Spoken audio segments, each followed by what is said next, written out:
Okay, let's go into how to choose the right path for you and which licensing services are going to be most appropriate for you. Before we start, I need you to know that the information in this presentation is not to be considered legal advice. It is of an educational nature, and if you do require specific advice, you should either contact us and we can refer you to the right people, or you can contact your own independent legal advice services. To begin with, you need to understand what you can and can't do under the different licensing requirements. We'll take a look at the different types of advice that you can provide. We'll have a look at what you don't need an AFSL for. We'll have a look at what you can do under a limited AFSL, and then we'll have a look at what you can do if you're a fully qualified advisor.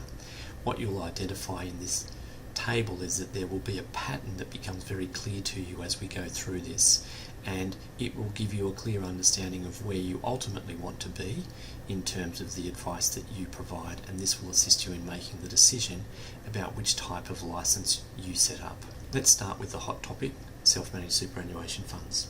You do not need to have a license to provide factual information about a self-managed superannuation fund, nor do you need to be authorised to set up a self-managed superannuation fund or roll over assets into a self-managed super fund, but you must be clear on your instructions initiated by the client and not by you. In other words, the client must be the one who's giving you advice about wanting to set up the superannuation fund, which means that your only responsibility is execution. You're allowed to value assets within a self-managed super fund. You're allowed to advise employers on the superannuation guarantee obligations and the employees on their right to choose, and you can provide calculations on minimum and maximum pension amounts. If you hold a limited license, you are actually allowed to make recommendations in relation to self-managed superannuation funds, including the establishment of a self-managed super fund, asset allocations without making specific product recommendations. You're allowed to give advice on corporate versus individual trustees, and you're also allowed to establish a pension. You can discuss with clients recommendations about the withdrawal of funds from bank accounts for deposits into a specific self-managed super fund. You can recommend a person take an allocated pension or income stream over a lump sum, and you can recommend a person make contributions to their existing superannuation product. You can also give advice on recommending a client roll over an industry or a retail super fund into their self-managed superannuation fund account. And most importantly, you're also allowed to promote self-managed superannuation funds to the public. If you are a full financial advisor, you are allowed to do all of the things that we've discussed already, and in addition to that, you are able to recommend specific superannuation products and master trusts and wholesale investments, including all of the investments that are under the approved product list of your financial services licensee. You're allowed to recommend increases in superannuation contributions, and you're allowed to recommend the establishing a self-managed super fund and advise on everything that the self-managed super fund normally needs, including financial product authorisations. With regard to cash accounts, if you're an accountant, you are not allowed to discuss or recommend particular accounts or type of accounts to clients. Think about that carefully, given how much work accountants do with the banking and the financial requirements of every one of their clients. If you are a limited licensee, then you are able to recommend the client hold cash reserves in an interest-bearing account. If you are a full financial planner, you are able to, subject to the licensee's approved product list and authorities, recommend a particular account with a particular bank and recommend the client hold cash reserves in an interest-bearing account. Property investing and what you can and can't do. If you're an accountant, you're able to recommend investing in real property, but not through a self-managed superannuation fund. You're able to establish a syndicated structure for real property investments on the client's instructions, provided it is not a super fund or a trust requiring registration as a managed investment scheme. And you're allowed to advise on the tax implications of real property investments. If you have a limited AFSL, you're able to recommend the client consider investing in a simple managed investment scheme without recommending a particular scheme that they can invest in. So you're able to talk about the class of the investment. You're able to advise on which real property a self-managed super fund should invest in which means that you can talk about the class of investment but not the specific investment. If you are a full financial planner, you are able to, subject to the licensee's authority, advise on a property syndicate or a property trust and recommend or establish a managed investment scheme. So you can give property advice and recommend, if your licensee allows you, to invest in property. I think every accountant understands what their responsibilities and obligations are in terms of tax advice. Accountants can give advice on debt, equity, capital structures, but not sourcing or obtaining loans. Accountants can give advice on methods of acquiring assets, including leasing versus gearing versus loans, but are not allowed to provide specific advice on credit contracts. As an accountant, you are allowed to pass on advice from an Australian Financial Services licensee as long as you do not represent the advice as being your own. So if you have referral relationships, you are able to pass on advice from your referral partner to your client. From an insurance perspective, you're allowed to identify class of insurance if you are an accountant, but you're not allowed to talk about the products or coverage levels that have been recommended. You're allowed to refer clients to an insurance broker or an agent, and you're also allowed to assist with insurance claims. You're allowed to warn clients about changing insurance providers within superannuation, as long as the information is only factual. If you are a limited license holder, you're allowed to advise on the type of insurance that is appropriate for the client, including whether to hold the insurance personally or through a self-managed super fund. You're also allowed to recommend the levels of cover that are available, but you are not allowed to give advice on any specific products. If you are a full financial planner, then you are able to do all of those things that have just been discussed and also give product recommendations. From an investment perspective, you'll find that as an accountant, you're allowed to advise the client to deposit a lump sum into a deposit product, but you are not allowed to talk about the product that they go into, except if the deposit is recommended in order to help a client manage a financial risk. If you're a limited authorised representative, then you are able to give general asset allocation advice, including in respect of the split of an investment portfolio held within a self-managed superannuation fund.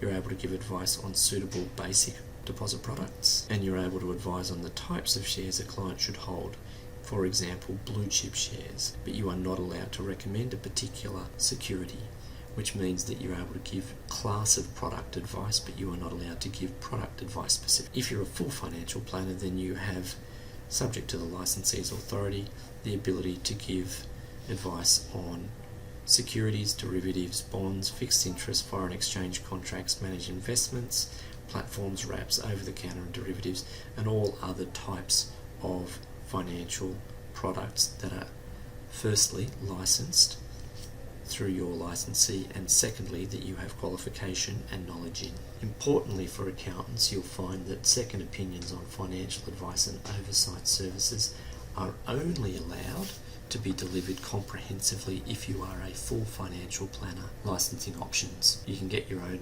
limited AFSL, you can get your own full AFSL, you can get a limited authority under an AFSL, or you can get a full authority under an AFSL. Here's a price guide to limited licensing if you're doing it yourself.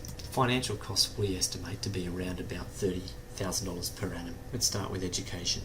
To apply for a financial services license, you need to be able to demonstrate and determine and complete the necessary levels of training required to cover all areas of advice that will be offered under a financial services license. You can find this in ASIC's Regulatory Guide 146. You need to be able to demonstrate competency in what you're doing through the responsible managers, and they need to be able to demonstrate organisational competency. You need to arrange professional indemnity insurance. You must put in place internal and external dispute resolution procedures. This also includes membership of an approved external dispute resolution scheme approved by ASIC, such as the Credit Ombudsman Service or the Financial Ombudsman Service. You need to demonstrate that you have product knowledge and the necessary skills required to run the day-to-day operations of a business and an Australian Financial Services licence. ASIC will provide leniency for accounts that are transitioning across, but you will certainly need to demonstrate to ASIC within 3 years of your licence commencing that you have sufficient product knowledge and skills to run your own license. You'll absolutely need software systems to ensure that you can comply with the reporting requirements of ASIC, and also to make sure that you can manage and audit advice in an ongoing capacity. Do you want to provide financial advice? What resources can you dedicate to the advice? Are you willing to give limited or class of product advice, or do you want to give full advice? Again, if you have taken the time to look at our first video, our advice to you is that you plan carefully what you want to achieve in the long term, and then set about working towards achieving that objective step by step over time. So if you do want to provide full advice eventually to your clients, this may take time, and more time than you have in the short term. So create a plan and work towards achieving it. If you're going to apply to be a limited authorised representative, the first question that you need to ask is, which licensee do you choose, assuming that you're not going to use your own. So we'll have a look at what you should be looking for from an Australian financial services licensee, what the setup costs are, and what the ongoing costs may be. Also what your responsibilities. Let's have a look at some of the big players in the market. This is data that was pre-FOFA, but it'll give you an idea that most large financial services providers are bank or bank aligned, and what that means for you is that when you're going out to choose a financial services provider, you need to understand whether you want to be aligned with a financial institution or not, and you need to understand what that value proposition is that you're already offering to your clients and how this is going to fit into the big picture. There are certainly hundreds and hundreds of different licensees. What to look for from an Australian financial services license? Well, without going into all of the nitty-gritty of it, you should absolutely make sure that they're providing you with finance services, compliance services, business development services, education and training services, products that you can use, and system solution. Do you need all of the information that a financial services licensee has? Well, to give limited advice on self-managed super funds only, you don't need all of that. But if one day you plan to be a full financial planner or own a planning practice that has advisors, then you should plan to create a great financial planning practice from day one. And a good practice has clients that are going to be happy with the service that you're providing, and that will ensure that you make good profits. So finally, you should want an asset, which is a planning practice, that in the future can be sold and that people will want to buy from you. Best practice financial advice is what we're going to show you in our next video, but before we go, let's have a really quick look at pricing and price guidelines. So there are licensees that are saying that they're providing a service for free. I just need you to know that if you are being offered a free service, you should know that there is no such thing as a free lunch. So buyer beware. Our estimates. Setting up your own AFSL will cost between $30,000 and $50,000 per annum if it's basic service. If you're setting up a comprehensive financial services licensing solution, we suspect it's going to cost you more than $50,000 a year. If you've got a very basic limited Australian financial service that's being offered to you from a licensee, then this is going to come in at around about $3,000. But I need to warn you that with a service that is this cheap, you are only getting a very vanilla option, and that means that there will be additional costs that you need to try and work out and budget for before you lock into someone who's offering you a vanilla service.